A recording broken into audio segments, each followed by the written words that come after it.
What's up, you guys? Welcome back to my channel. My name is Danelle Hallan, and I am back with another true crime video. And today's case is one that definitely hits closer to home for me, partly because I am a North Carolinian, and this case is out of South Carolina. It occurred back in 2024, so it's a more recent case.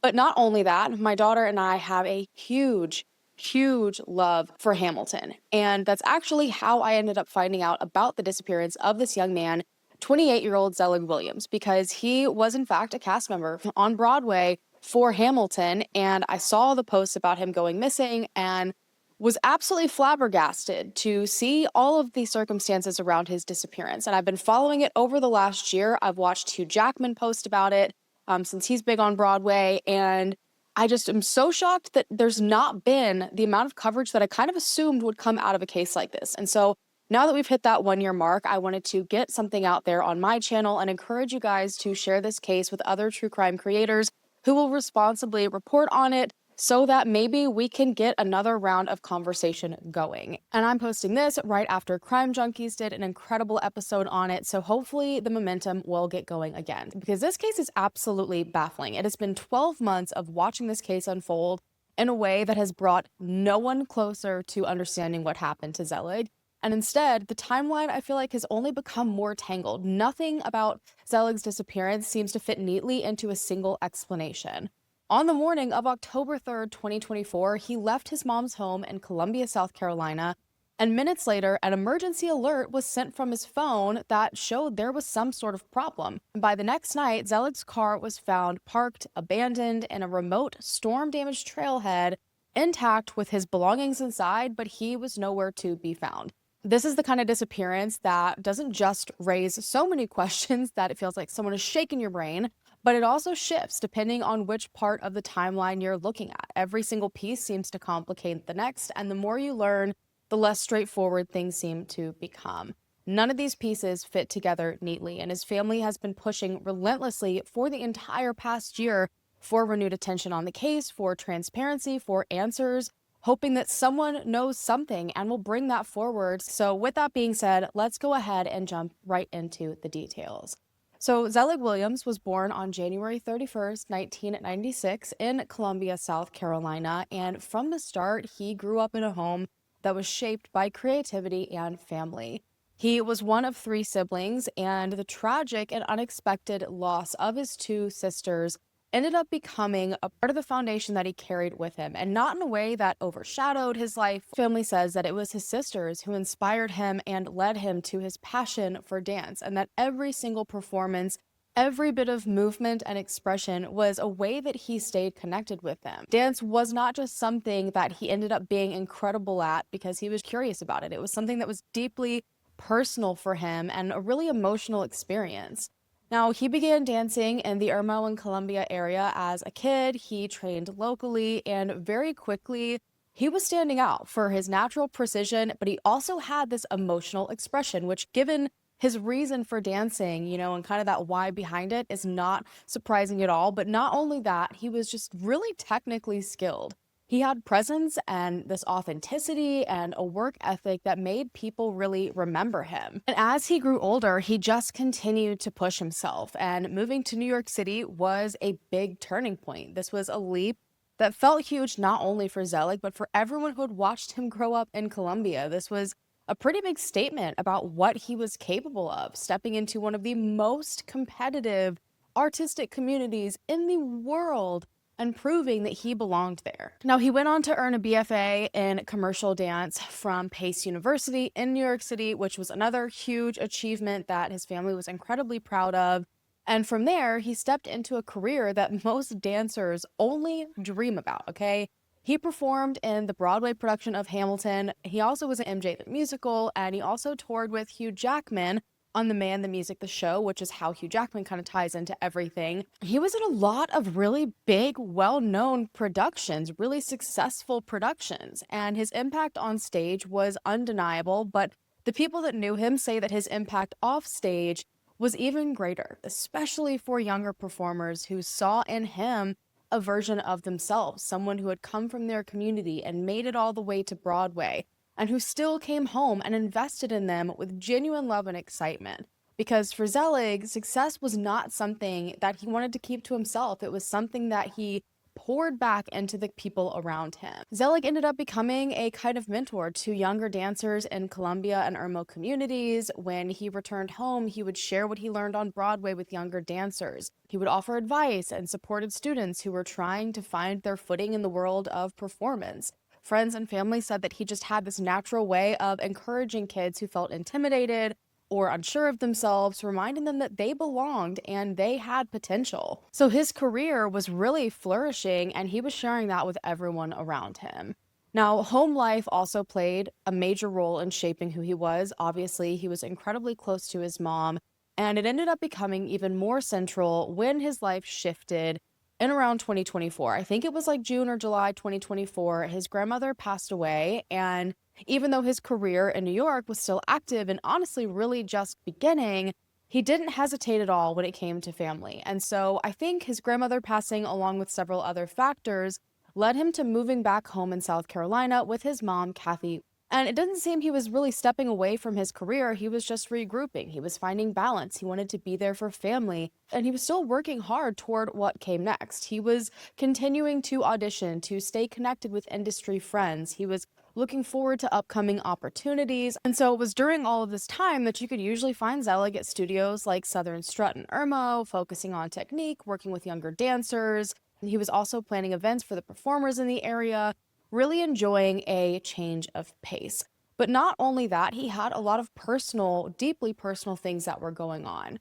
Zelig's faith was really becoming a larger part of his life during this time. Now, he had always leaned heavily into religion. His whole family seems to be very religious, but he seemed to be trying to find more of a place for himself back at home in the months leading up to his disappearance. Now, according to Zelig's family, he was attending different churches, he was participating in men's group. He was in a period where he seemed to really be searching for something spiritually and personally. And based on what those closest to him have shared, there was nothing about his life or his mindset during this time that seemed to point to them that he would potentially choose to disappear, which makes the way that he vanished all the more unsettling and all the more difficult to reconcile with the person that everyone knew Zelig to be. So this leads us to the morning that Zelig vanished. So on the morning of October 3rd, 2024, at around 9:50 to 9:52 in the morning, Zelig walked out of the home he shared with his mom with his headshots in hand. And his mom assumed that he was heading to a nearby Staples to print some copies of his headshots, which was something that he frequently did when he had auditions coming. When he left, he was dressed in very casual clothes, which was kind of noted as being unusual because he typically only wore those clothes at home. Like, even if he was going out for just a brief bit, he usually got dressed in something a little bit nicer. But regardless, this just seemed to further suggest that he had no intention of being gone for long. So his mom expected him to head down the road, make his copies, come back home, and everything would be fine. But after leaving, within minutes, about 10 to be exact, everything seemed to change. His mom's phone rang shortly after he left, and it was a New York number that was calling her. And Zelig had so many close friends, obviously, in New York, and so she answered it without hesitation. And the other person on the end of the line was clearly distressed. It was one of Zelig's closest friends, and they proceeded to tell Zelig's mom that they had just received an SOS alert from his phone. The kind that triggers automatically when the device thinks that the person holding it has been in some sort of accident. And since this person was listed as an emergency contact in the phone, the alert went straight to them. Because from what I know, having an iPhone, you have like two options. It can call your emergency contact or it can immediately call 911. But since it's unreliable, which we will get into in a little bit, most people usually choose to have it alert an emergency contact. And so obviously getting this SOS alert, they wanted to make sure that Zelig was okay. And so this was the very first moment that something was wrong, and it hadn't even been 10 minutes since he walked out of the front door. Now, Kathy immediately started to call Zelig, but he wasn't answering his phone. I'm not sure if it was even ringing or if it was just going straight to voicemail, but his failure to answer was obviously making her even more worried. So she didn't waste any time and immediately jumped in her car to try and find him. Now, because she thought that he was likely copying headshots, she first drove straight to the Staples that was just a few minutes from their house. But when she arrived, his car wasn't out front, no one inside had seen him, and there had been no sign at all of a car accident along the way. And so at this point, she had no clue where else he might have gone that morning. So she called his friend back and asked if they could possibly see specifically where that SOS alert had come from, hoping that maybe that would give her some clarity, it would help her find Zelig, but instead, this seemed to make things even more confusing. Now, the location that this person gave them was an area about 20 miles away from his home near a place called Angel's Diner. I have seen the exact intersection of Mills Creek Parkway and Old Garner's Ferry Road given as the area where this SOS alert was, but that's like 13 minutes away from Angel's Diner. So I'm not sure why that intersection is on several sources, but I have heard the family and several other people speak on Angel's Diner several times. But this was a place that I don't think anyone assumed Zelig would go to that morning. So immediately, Kathy hopped back in her car and started to make her way towards Angel's Diner. And the entire way, she was searching for signs of a crash, for maybe tire marks, debris, anything. And there was nothing. There was no damaged car pulled to the side, no sign that an accident had ever taken place. And when she reached the diner, no one there had seen Zelig or his vehicle, and he wasn't currently in the parking lot. And so at this point, she had no clue what to do. I mean, she was running out of places to check. Every call to Zelig was going unanswered. And so at this point, it seems like she just decided to go back home, hoping that he would be there or she could wait and he would eventually walk through the door and everything would be fine. Maybe that SOS was just some kind of error and she was scared for nothing. But unfortunately, Zelig never came back home that day. And so finally, by around 11 p.m. that night, Kathy couldn't wait any longer. So she called the local police to report Zelig as missing. Now, she went on to explain to them the SOS alert, the lack of contact, and how completely out of character all of this was for Zelig.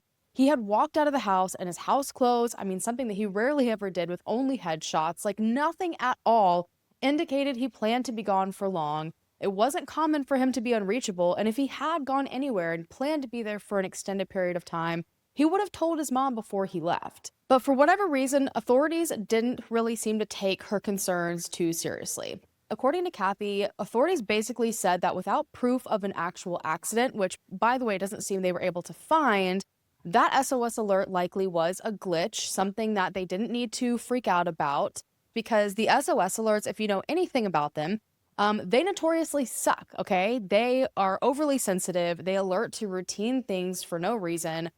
People talk about it all the time. As an equestrian, like riding horses even will set the SOS alert off. I think runners have complained they've had the same thing happen.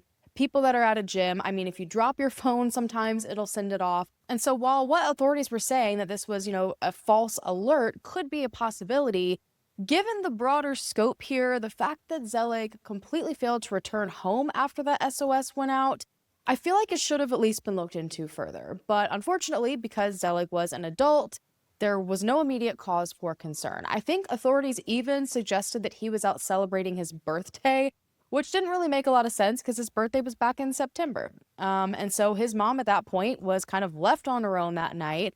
And I can't even begin to imagine the panic and fear that she felt. I mean, she had already lost her daughters, and now her son has gone missing, and authorities aren't taking it seriously right away. Now, by the following day, when Zelig still hadn't come home, Kathy had enough. She knew something had to be done. This was not right. And thankfully, this time it seems like authorities took it seriously. And so a formal missing persons report was taken, and officers began their search right away. Because that SOS alert went off less than 10 minutes from Zelig's home, I think it was initially assumed that he likely wasn't too far. Maybe he had an accident and overcorrected, he had gone off the road, maybe he was in a tree line somewhere hurt and needing help just out of view, so no one had any idea there had even been an accident.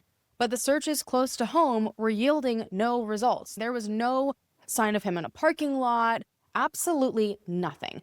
But pretty soon, things ended up taking an unexpected turn. The search led them somewhere that no one expected. Apparently, there was an officer that was just casually doing rounds in Eastover, South Carolina, which is just like a little rural town outside of Columbia. And they found something that led authorities to show up at around 11 p.m., I believe, that night to the Watery Passage, also known as the Palmetto Trail. And this is an area just outside of Congaree National Park. And the Watery Passage itself is a section of a really well-known hiking and biking trail system that runs all throughout South Carolina. This particular stretch, I believe, is about about a little over 11 miles long, and it runs through swamps and wetlands. There's an old railroad bed, and it ultimately ends around the watery river. And this was an area that was about 30 minutes away from Zelig's home and about 20 minutes away from Angel's Diner, where he was thought to have last been, at least according to the SOS. Now, apparently that morning when Zelig went out to run errands, he had used his mom's red Ford Escape, and that officer in Eastover that was doing rounds was on Highway 601 and ended up seeing a red car parked at the Palmetto trailhead. And so this officer pulled over, no one was in the car, so they ran the tags, and it came back as being the car that Zelig had been driving when he went missing. And this is like a gravel lot, and even though it's off of Highway 601, Highway 601 is still a pretty rural road, okay? Don't let the term highway throw you off. And so it was a really strange place for the car to be left. So authorities went out to this location, and immediately it became clear that whatever caused that SOS alert, it was not the result of like an actual car accident.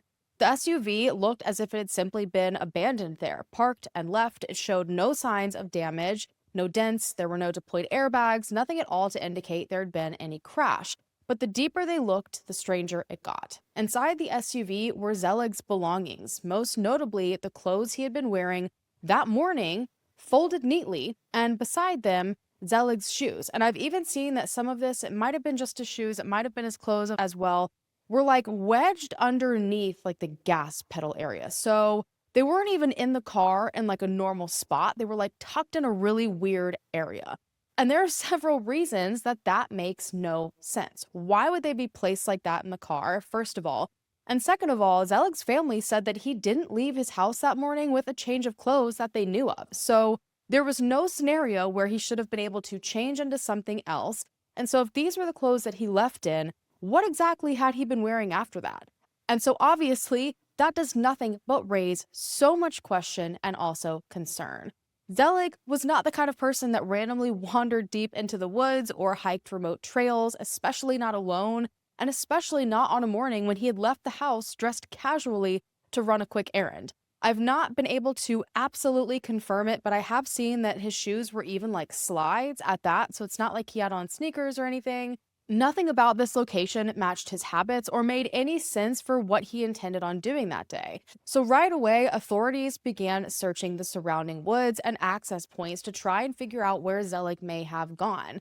Richland County Sheriff Leon Lott has said from the start that they were treating this case very seriously and said that foul play at this point was not ruled out. But searching for Zelig, if he had wandered off into this area, it was not going to be easy because this entire area was heavily damaged from Hurricane Helene, which had come through only a week earlier and left widespread destruction behind, which was just another reason why it made no sense for Zelig to have gone there to begin with. He wasn't an avid hiker, and he definitely wouldn't choose the time after a hurricane to take up the hobby. Flooding had torn apart significant portions of the trail. There were downed trees blocking entire sections, and debris made movement really slow and dangerous. Water levels in some areas along the trail were also still incredibly high. We're talking knee-deep, and what wasn't standing water was thick and unstable mud. There were sections of the trail that had partially collapsed due to the water, and the riverbanks were soft and unstable along the watery river, and these areas would likely give way under a small amount of weight. And so not only would it be incredibly challenging for hikers to tackle this trail at this point, but it also is going to create an environment where even experienced searchers were going to have a really hard time. Rangers had only just started the early stages of cleaning the area that week, and while the trail system was not ever officially marked as fully closed after the hurricane, it was widely understood, even by those maintaining it, that the watery passage was not in a safe, stable condition. It wasn't a place where anyone was going to enjoy or casually explore, given the amount of destruction. Over the next several days, dozens and dozens of people were out trying to look for Zelig in these conditions. There were deputies, canine units, search and rescue teams, park rangers were all combing the surrounding area, working grid patterns wherever the terrain allowed. Drones were also deployed to scan those areas that were too unstable to reach on foot. Boats were launched along portions of the watery river where the banks had washed out, but unfortunately they weren't able to send divers into the water Conditions were just way too dangerous, which was obviously a huge blow because when you have someone that has gone missing in an area where there's bodies of water, those bodies of water absolutely need to be checked. And it was just as hard to try to figure out where Zelig may have gone on land. The flooding made traditional tracking feel nearly as possible as well. I mean, any potential footprints could have been erased by standing or moving water or shifting mud. So they didn't really have a good path to follow even. It was just endless swampy marshlands. Zelig's family was out there searching as well. They were walking all of the accessible parts of the trail, calling his name, checking side paths and clearings. They were revisiting the parking lot repeatedly as the hours passed. For them, the conditions only added to the panic. I mean, it's already horrifying when you have a loved one that goes missing. And I'm sure it feels helpless and awful and like you can't possibly move as fast as you want to move to try and find them.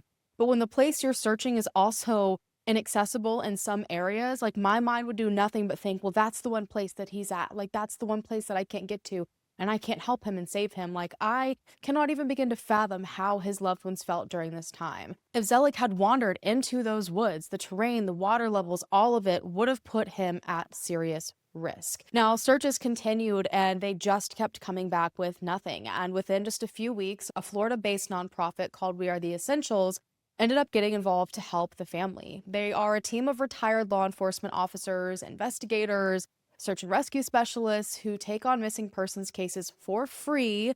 And family friends reached out to them and they dropped everything, you guys, and drove up from Central Florida and have been on the ground with Kathy ever since. Organizing volunteers, they brought in cadaver dogs, running boats, worked tips that official channels couldn't get to.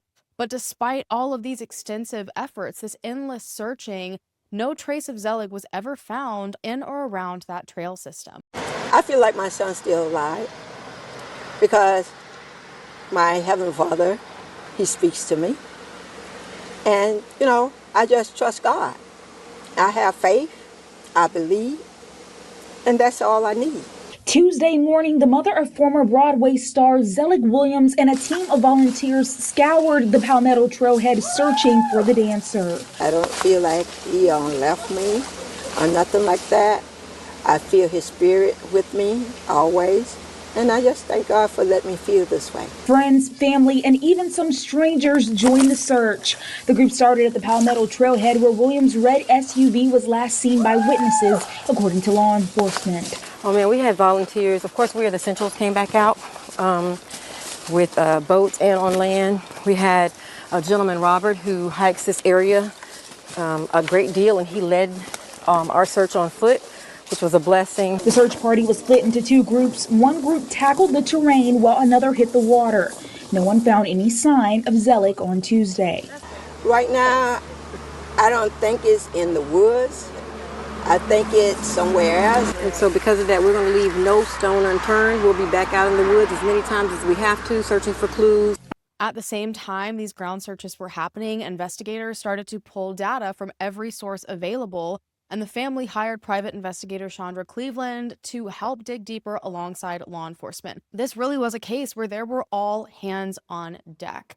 Now, because all of these searches on the ground were coming back with nothing, they decided to really focus on this data.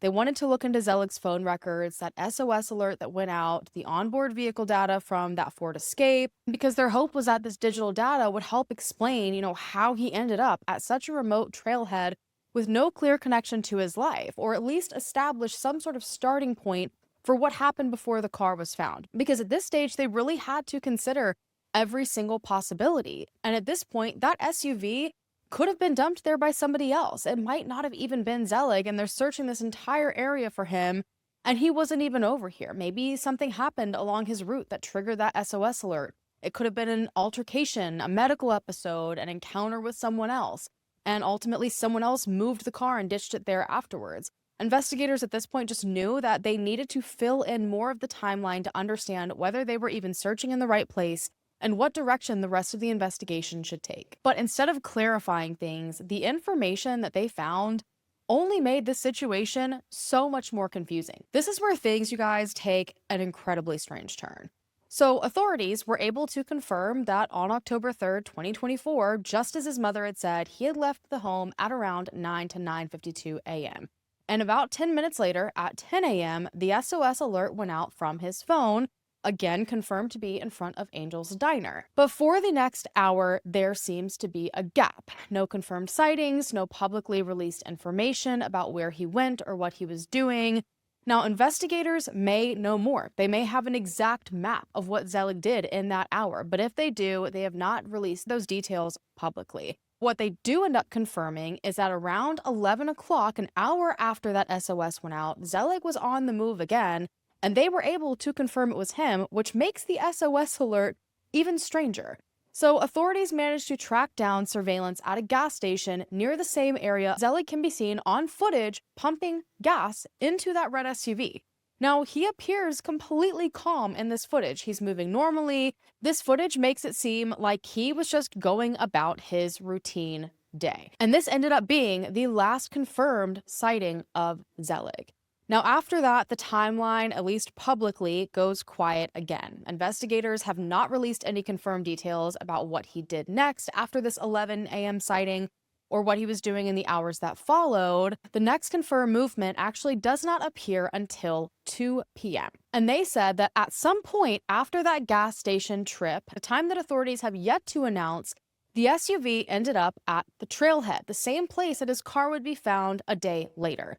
And while we have no clue how long it had been there, what time it got there, authorities did confirm that at 2 p.m., the onboard data shows the SUV leaving the lot, so it had already been there for an undisclosed amount of time.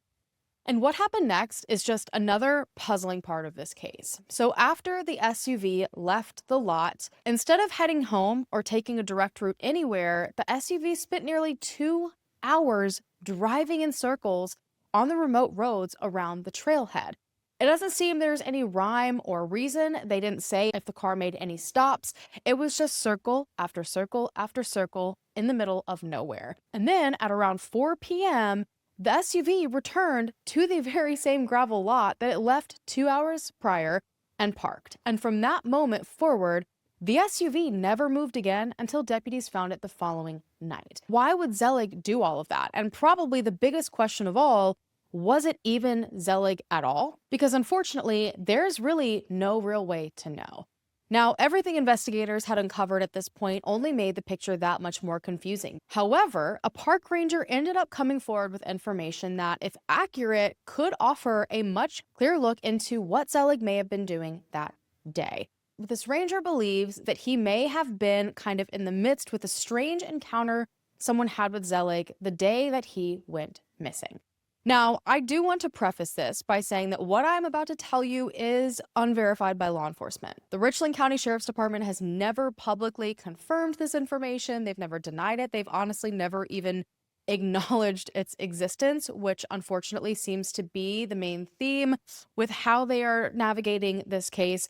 But this information has been repeated enough by family, private investigators, across every major discussion of the case online, that I am absolutely going to be sharing it anyways, because the timing of what this witness says aligns perfectly with a lot of confirmed information that authorities have released and answers a whole lot of questions. And honestly, in my opinion, if true, is potentially some of the most helpful information that's been released on this case so far. So with that clearly stated, here is what this park ranger ended up telling Zelig's, I believe, PI and potentially directly to Zelig's family. Can't say that for a fact. So on October 3rd around noon, which was about an hour after Zelig was last seen on surveillance at that gas station, a man ended up approaching a ranger who was working alone to clear storm damage off of the watery passage. And what this man had to say was real weird, okay? This man told the ranger that someone on the trail had been acting extremely erratically. This witness said that he had been driving down the rural road, I'm assuming Highway 601, toward the trailhead parking lot when he passed a red SUV going the opposite direction. And for whatever reason, the red SUV immediately turned around and ended up following this man into the gravel lot, which was the trailhead parking lot. Now, this man said that he parked, he got out of his car, not thinking anything of it, and started to walk down the trail. And almost immediately, he realized that someone had gotten out of that red SUV and was now following him on foot. So not only did the person in this red SUV whip it around and follow the car, but now there was an actual person following this man. Now, as he walked, he said that this strange person behind him following him suddenly began to act very strange. He began dancing, he was flailing, moving strangely, and then he started to remove his clothes and kind of like toss the items along the trail as he went. Now, by the time the witness reached the bridge over the watery passage, he had enough of whatever this person behind him was doing. According to this man, he decided he was going to turn around, go back to the parking lot, and at this point, he claims that the strange man following him was now completely naked and was dancing on the railing over the watery river. According to what I tracked on All Trails, is about 3 miles, which, by the way, that's a very long time to just like let some strange, partially naked man follow you. So the ranger heard all of this and immediately dropped what he was doing to go and investigate because this area was in such a dangerous condition. This person seemed to potentially be in an unstable state of mind, was last seen dancing on a railing above a dangerously flooded, fast-moving river. And so the ranger was worried about everyone's safety, not just the man who had been followed, but this naked man. So he went out there to try and find this guy. Now, I don't know if he was on foot. I know a lot of rangers, if the trail permits it, will be on like ATVs. So I don't know how quickly he got out to this area, but he went out to the bridge area and he found nothing. There was no scattered clothing. There was no naked man. There was no sign at all that anyone had ever been there like this witness had been claiming. So because he didn't find anything, he seemed to just take that opportunity to proceed clearing the trail. Maybe he thought this guy was like pulling his leg, trying to play a prank on him, or maybe, this naked man went off and was now no longer a problem. And so he just went about his time and he started to clear trees that were blocking the path. And around 1 p.m., so about an hour after this strange encounter was reported, he headed back to the parking lot. And to the ranger's surprise, the man who had made the report of the strange naked man dancing behind him was still in the parking lot, just sitting in his vehicle. And so the ranger walked over to him to be like, hey, just don't know if you're waiting for me or whatever, but like, I didn't find any sign of this guy following you, no clothing, no nothing. And the man didn't appear satisfied with this answer and immediately pointed at the only other vehicle in the entire lot, which was a Ford Red Escape. And he's like, that's the car the guy got out of. Like, he's got to still be out here somewhere. Like, but that's the car. And so the ranger at this point decided to go and take a quick picture of the red SUV just in case it became important at a later point in time. But there really wasn't much that he could do at this point. So he left this man still sitting in the parking lot and went back to his clearing work. And so roughly another hour later, at around 2 p.m., when he passed through the parking lot again, he noticed that now both the red SUV and the witness's vehicle were gone. And so I'm sure he thought, all right, problem solved. Clearly the naked dancing man got back in his car and left. The other guy finally left. Everything is fine. But now that a red SUV was found the following day back in that same parking lot, the person in it had disappeared. This ranger was becoming a little bit concerned that maybe it had something to do with what happened the day before. And there are a lot of things with what this ranger said that seems to line up perfectly. Authorities had already released that the red Ford Escape that Zelig had been driving that day left that parking lot at 2 p.m., which is the exact same time the ranger came back to find that both of those vehicles had left. What are the odds that another person in another red SUV just so happened to be at that same isolated trailhead that no one was going to due to the conditions at the same time that Zelig was known to be driving a red SUV and ended up at this trailhead? And according to Zelig's family, it wasn't a coincidence at all. There was no other person because thankfully that ranger had taken a photo of the car. Thank goodness that he did this, because according to family and the PI, that photo that the ranger took at 1 p.m. removed any doubt. The red SUV in the picture the ranger took is Zelig's mom's red Ford Escape, meaning that he had at least been there at 1 o'clock, potentially had been there at 12, and also potentially was this naked dancing man following this witness down the trail. Now, the ranger said that he never got this witness's name because I don't really think he thought anything would come from this strange encounter. So unfortunately, it wasn't like they could easily call this guy who had had this encounter and get a description of the naked man or any further details. And the only information that the ranger had on the witness was also limited. He said that the man had dark hair, olive skin tone, was possibly Hispanic, driving a silver or dark gray mini station wagon of some kind.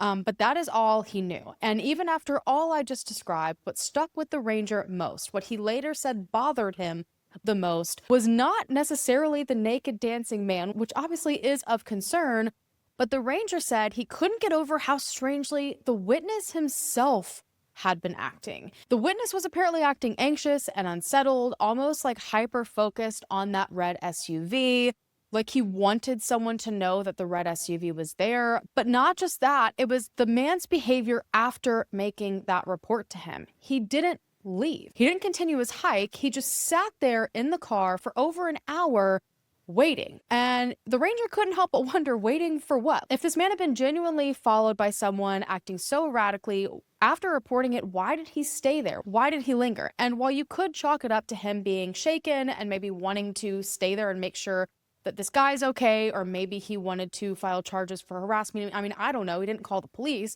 The ranger said that it felt like something different, like something had happened on the trail that this man wasn't fully telling him. And portions of what this witness said also seem to make sense with what we know. We know that Zelig's clothes, the exact ones that he left the house in that morning, were found folded and neatly in his car, which had already made people consider he was wandering around naked. And so this kind of goes hand in hand with what this man claimed was happening on the trail. However, I definitely have issues with what this witness has claimed. We know for a fact that Zelig was at the gas station at 11, and this witness made the report at 12. For Zelig to get from the gas station to this parking lot to get on the trail, it would have taken 25 minutes, meaning that at like the earliest, he would have been at this trailhead at around 11:30.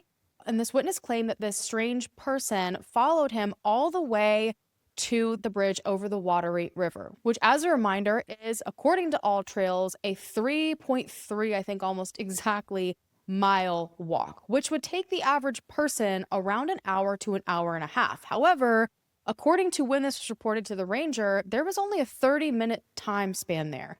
And so you can see why it seems pretty important that authorities find this person to ask some questions, because things aren't exactly lining up, but there's still even more confusing aspects of this claim. If the naked man dancing on the bridge really was Zelig, that would mean Zelig would have had to turn around right after the witness did, sprint back down the trail, grab every single piece of scattered clothing without the ranger seeing him. This witness didn't seem to tell the ranger that Zelig followed him back up the trail, and so I just feel like that would have been incredibly tight to do. And not just that, it means that he likely hid in the swampy woods naked for up to 2 hours before finally coming back to the car at 2 p.m. Maybe he got dressed and then drove around in circles for 2 hours and then came back and stripped again and put his clothes there and walked off into the woods, or maybe he never put his clothes back on. No matter which way you spin this, it all sounds so unbelievably weird. Now, as I said, to this day, authorities have made no public statement confirming or denying any part of the ranger's account. It's unknown whether they ever interviewed the ranger again after the initial report, whether they attempted to locate the witness, or whether they searched the specific areas that he mentioned on the trail.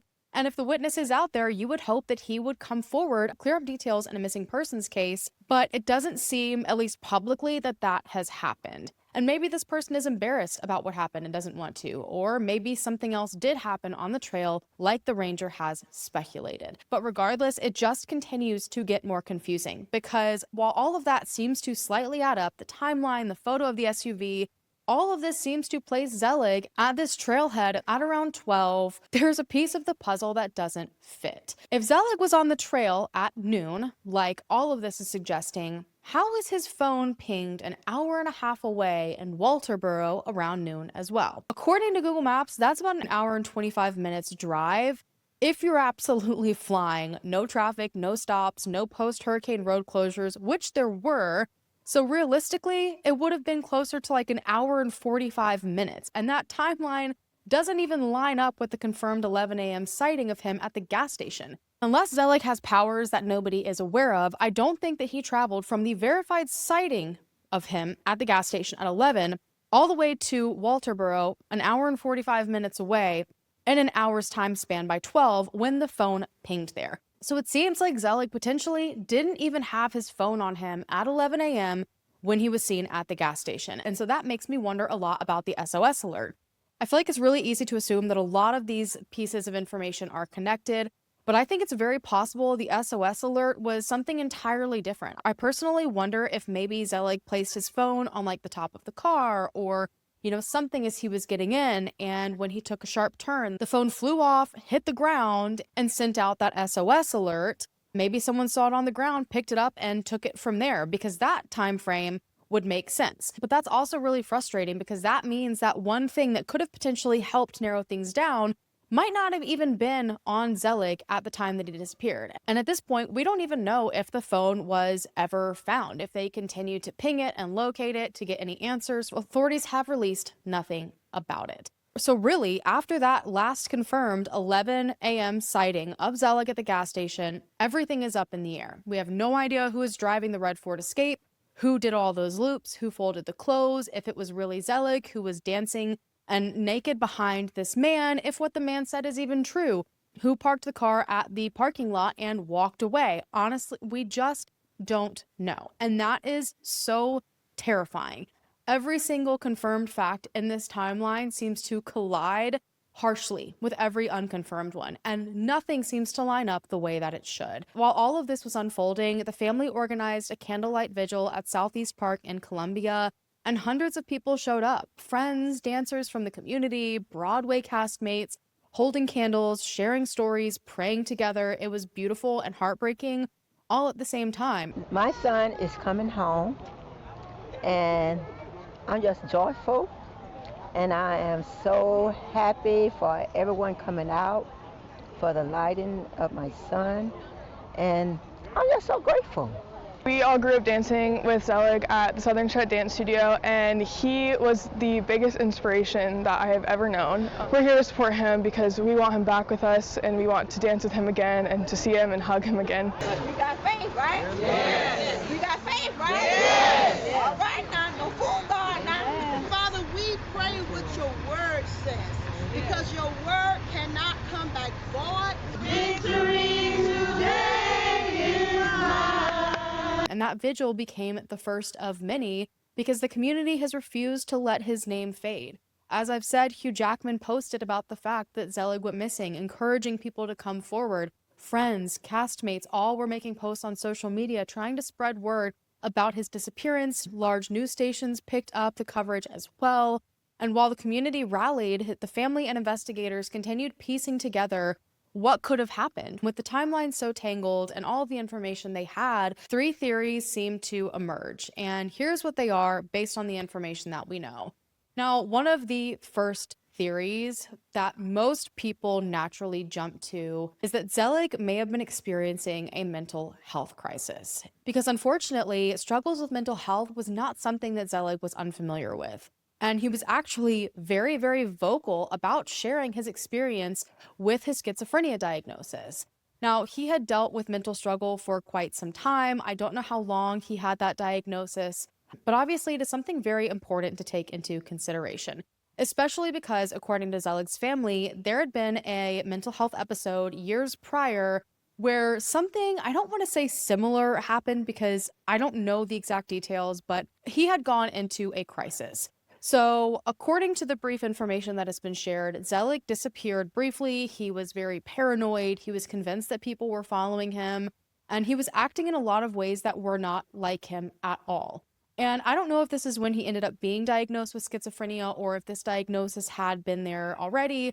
But he ended up actually reaching out for help because he knew that something was wrong. Like, he recognized, okay, something is not right with how I'm feeling. And so he was able to get treatment, get help, and he had successfully managed his mental health, from my understanding, from that point on. And he talked a lot about his mental health online, on his social media. This was not something he was embarrassed about or, wanted to hide from. As you can already see, based on the way he shared his love of dance and what he learned, he wanted people to grow with him and learn from him. And so any opportunity that he had to talk about it, he shared. And he had actually just started a podcast before his disappearance where he talked a lot about his mental health struggles and, his journey in faith and the fact that he struggled with sexuality and all of these different things that he was trying to navigate in life. He was very, very open about it. So this was a huge first concern that maybe something similar had happened. Maybe he went into some sort of mental health crisis and things took a very scary turn. And so his family said that they actually went through his room after he disappeared and found something that scared them even more. He stopped taking his medicine is the belief, okay? And that would put him in a situation that he would be very, very vulnerable, all right? Because he might appear to be in distress or maybe even in a trance-like state, okay? And it makes him very vulnerable. So we beg you to please pay attention and bring him home. He took a prescription medication regularly to help manage his mental health, and unfortunately, it seemed to his family that Zelig at some point had stopped taking that medication. It doesn't seem to be absolutely verified that he stopped taking it. It doesn't seem anyone's calculated when it seems he had stopped taking it, but that obviously makes the chances even higher that there was some sort of mental health crisis. Not only that, but his family found a bunch of journals and handwritten notes in his room, and they were all deeply spiritual writings, intense searching for God's guidance and wrestling with these big questions about faith and life. A lot of people have kind of seen that as maybe he was going through something quietly and no one really realized it. His family has not shared any of those writings, obviously out of respect for Zelig. They are very personal to him. But they have said that all of this, searching with faith and going to all these different churches and all of that, I don't think they saw that as him struggling with mental health and trying to find answers to that or solutions. They said that this was just part of his healing journey. Like, this was something beautiful that he was doing and wasn't necessarily indicative that there was some inner turmoil going on. And unfortunately, those aren't really the only things pointing to the possibility that a mental health crisis was what occurred. You then have the timeline, leaving in house clothes that he typically didn't wear out of the house, with headshots for what should have been a 10-minute errand. That SOS alert ending up at a remote trailhead that no one knew he had any connection to, potentially following a man down a trail naked and behaving erratically. I know that the dancing really stuck out to me. He loved to dance. It's literally what his job was. But all of it, unfortunately, looks like someone that had potentially been in the middle of a mental health emergency. But no matter how much this all seems to point one direction, the more information that came out, the more that theory started cracking, specifically for his family and people that were close to Zelig. They definitely acknowledged that mental health could play a part in his disappearance, but there are a lot of things that suggest to them it is something otherwise. Now, according to the DSM-5 and pretty much every major psychiatric resource, one of the hallmark symptoms of a psychotic episode is disorganized behavior. We're talking like unpredictable, impulsive, chaotic actions, difficulty performing basic goal-directed tasks, or just complete detachment from logical behavior. Oftentimes, driving even becomes a big struggle, like navigating where you're going. And so this raised a lot of questions because I feel like if you briefly glance over everything, you glaze over the details, it all seems so erratic and strange. But when you really start to look at certain things, it makes you question that. His family and others have questioned, if he was having some sort of mental health crisis like that, you're not going to neatly fold your clothes. You're not going to fill up gas calmly on camera, drive methodical loops for 2 hours, navigate your way to a trailhead that is, kind of out there. While there are several things that do exhibit this like disorganized behavior, a lot of it shows the opposite: organized, intentional, goal-directed behavior, which is the exact opposite of what happens in some sort of psychotic break. When you are in a state of psychosis, your executive function is heavily impaired. You're not thinking clearly enough to stage a scene or cover your tracks or quickly run back to grab your clothing along a trail before a ranger comes down minutes later to catch you. You typically wouldn't realize you're low on gas and you need some. You're more likely to run out on the side of the road. Now, I'm obviously no mental health professional. I rely on really well-performed research and online resources when I share this information, but even then, mental health is not one size fits all. The way one person acts while having a mental crisis is not going to be the same as another person, and you can't necessarily put everyone's behaviors in a box. But his family has stated that when they saw him on surveillance at 11 a.m., an hour before he allegedly potentially had this psychotic break where he's following a man, stripping his clothes off, he looked like himself, like completely fine.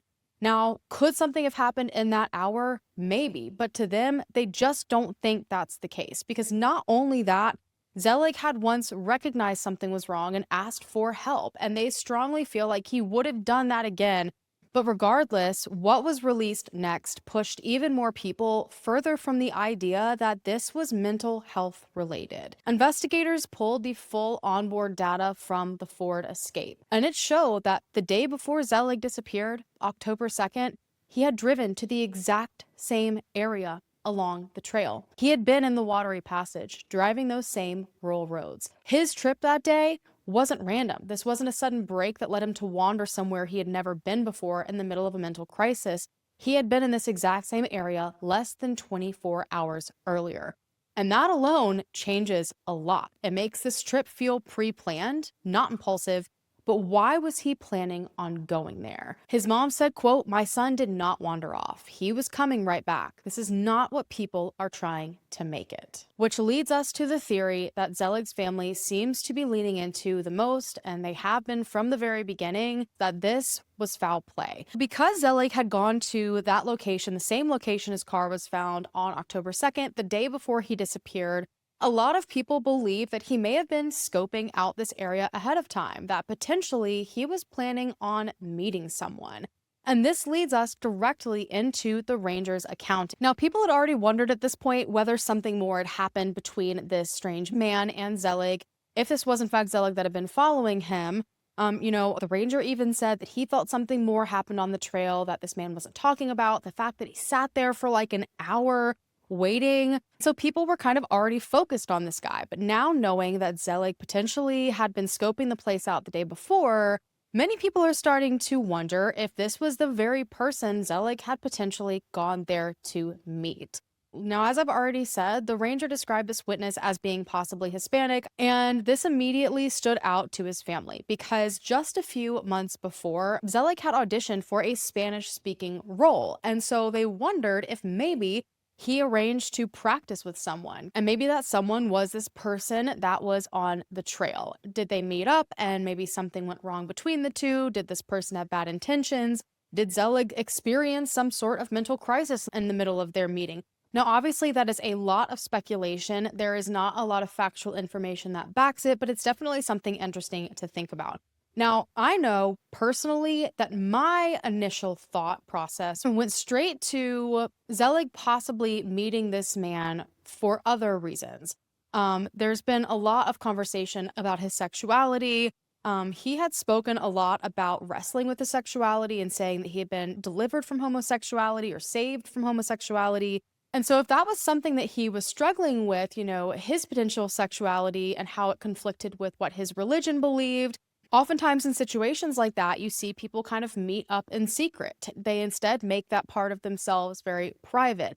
And between that and the clothing and the story not adding up with this man, that's just personally where my mind went when I was looking into this information. But unfortunately, again, there's no way to really confirm any of it. We don't know if authorities have ever found this man or have spoken to him.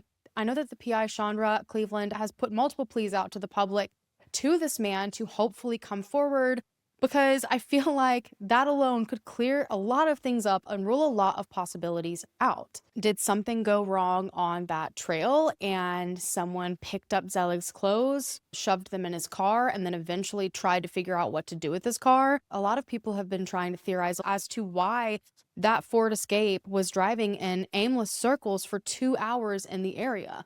Some people think it was to avoid being followed. I'm not so sure I'm settled on that reason in particular. Some people theorize it was someone trying to figure out what on earth to do with that vehicle. They knew they had to get rid of it and then just decided, you know what, I'm just going to put it back where I found it. While others think it may have been Zelig actually driving it and he was just trying to pass time until he eventually met up with someone.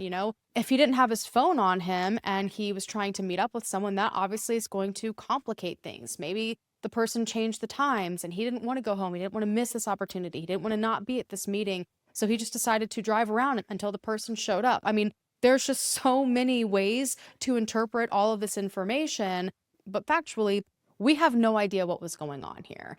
But what we do know is that Zelig's family has said he would not just walk away. His mom said, quote, "He didn't wander off. This is definitely a missing persons case with suspected foul play." And as of, I believe, April, I think it was, the last time authorities spoke, they've also said that this is still a missing persons case, an active one, and they suspect foul play. Now, I don't think they've ruled anything out yet. Again, we don't know because they don't make any public statements. But this really seems to be the theory that most people are leaning into, that maybe Zelig met up with someone at this trail and something went really wrong along the way. And while there doesn't seem to be any known enemies in Zelig's life, anyone who might want to harm him in any way, his family's also spoken out about a lot of elements of Zelig's life that made them uneasy in hindsight, because there seemed to be a lot of people in his circle that they just didn't know. His mom has pointed to one specific incident in particular where she walked into Zelig's room and he was having some sort of like FaceTime video call with an older man with like salt and pepper hair and a beard. And Zelig very quickly became upset when he realized his mom had like seen him talking to this man. And she didn't think anything of it. I don't think he ever explained why it seemed to make him upset that she saw that. But looking back, it just kind of reinforced the reality that there were parts of his life that he kept private, as everyone does. And that some people in his life may be important to understanding what happened to him. And everyone just has to hope they come forward because no one knows who they might be. There's no telling who he may be confided in these different religious circles that he ran in, and these new churches and these men's group. I don't know if all of them came forward.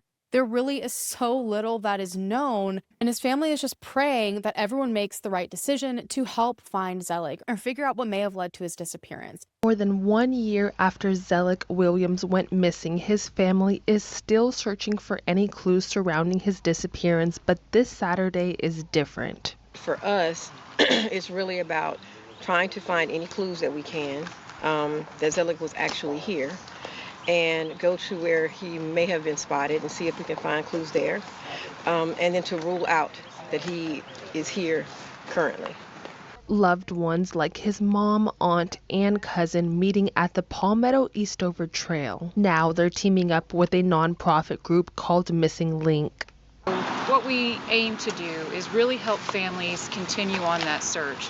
You know, as things maybe die down in a case or it doesn't feel like there's forward motion, we exactly do that. We start to put the pieces together, and then we help them navigate where can we get resources. We want to start to check things off the list. And for Zelig Williams' mother, it's another day of hope filled with both prayer and heartbreak.